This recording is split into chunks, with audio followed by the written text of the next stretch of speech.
ಪಕ್ಕ ಇವ್ರ ಕಡೆಯಿಂದ ಇರುತ್ತೆ. ಸೊ ಅವಾಗ ಹೇಳಿದ್ನಲ್ಲ ನಮ್ಗೆ ಯಾರು ಸಪೋರ್ಟ್ ಮಾಡ್ತಾರೆ, ಸೊ ಅವರೇ ನಮ್ಮ ಸೆಲೆಬ್ರಿಟಿಗಳು, ಅವ್ರ ಕಡೆಯಿಂದ ಲಾಂಚ್ ಮಾಡ್ಸೋಣ ಅಂತ. ಹಂಗಾಗಿ ಅವಿನಾಶ್ ಸ್ಕ್ವೇರ್ ಅಂತ ಹೇಳ್ತಾ ಇದ್ದೀವಿ, Avinash cube, A cube. Yes, ನಿಮ್ಮಿಂದ ಶುರು ಮಾಡೋಣ. ನೀವು ಡಿವೋರ್ಸ್ ಸ್ಟೈಲಲ್ಲೂ ಒಂದ್ ಸ್ವಲ್ಪ ವಿಶ್ ಮಾಡಿದ್ರೆ ಏನಿಲ್ಲ, ನಮ್ಮ ನಿಂತ್ಕೊಂಡ್ರೆ ಆಗ್ಬಿಡುತ್ತದ. ಮೊದಲದಾಗೆ ಎಲ್ಲರಿಗೂ ನಮಸ್ಕಾರ. ಅಲ್ಲಿದ್ದವರು ಇಲ್ಲಿ ಬರೋದು ತುಂಬಾ ಕಷ್ಟ, ಯಾಕಂದ್ರೆ ಒಬ್ಬ ಬಡ ಮಕ್ಕಳಾದವರು ಅಲ್ಲಿಂದ ಇಲ್ಲಿ ಬರೋದು ಆ ಥಾಟೇ ಬರಲ್ಲ. ಯಾಕಂದ್ರೆ ಇವ್ರು ಹೇಳಿದ್ರು ಕಮಿಟ್ಮೆಂಟ್ ಅಂದಾಗ ಅಲ್ಲಿಗೆ ಇರುತ್ತೆ, ಬಟ್ ಅದನ್ನ ಹೊಡೆದಾಕಿ ಅಲ್ಲಿಂದ ಇಲ್ಲಿ ಬಂದು ನಿಲ್ತಾರಲ್ಲ, ಅದೊಂದು ಬಂಡಧೈರ್ಯ ಅಂತಾರೆ ನಮ್ಮ ಇದ್ರಲ್ಲಿ ಶೈಲಿಯಲ್ಲಿ ಹೇಳೋದಂದ್ರೆ. ಆ ಬಂಡಧೈರ್ಯನ ಮೀರಿಸ್ಬಿಟ್ಟಿದ್ದೀರ ಅಣ್ಣ ನೀವು.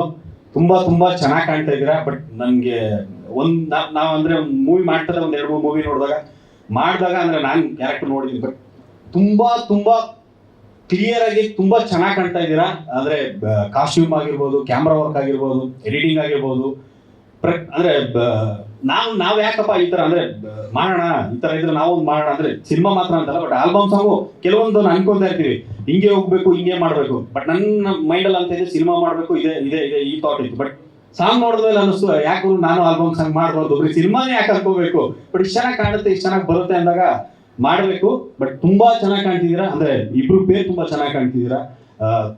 ತುಂಬಾ ಒಳ್ಳೇದಾಗ್ಲಿ. ಇಲ್ಲಿಂದ ನೆಕ್ಸ್ಟ್ ಹೇಳಿದ್ರಲ್ಲ ಸಿನಿಮಾ, ಆ ಸಿನಿಮಾಗೂ ನೆಕ್ಸ್ಟ್ ಹೀಗೆ ಒಂದು ಪ್ರೆಸ್ ಮೀಟ್ ಆಗಲಿ, ತುಂಬಾ ಚೆನ್ನಾಗಿ ನಿಮ್ ಜರ್ನಿ ಹೋಗ್ಲಿ ಅಂತ ನಾನು ಕೇಳ್ಕೊಂತೀನಿ. All the best madam, all the best.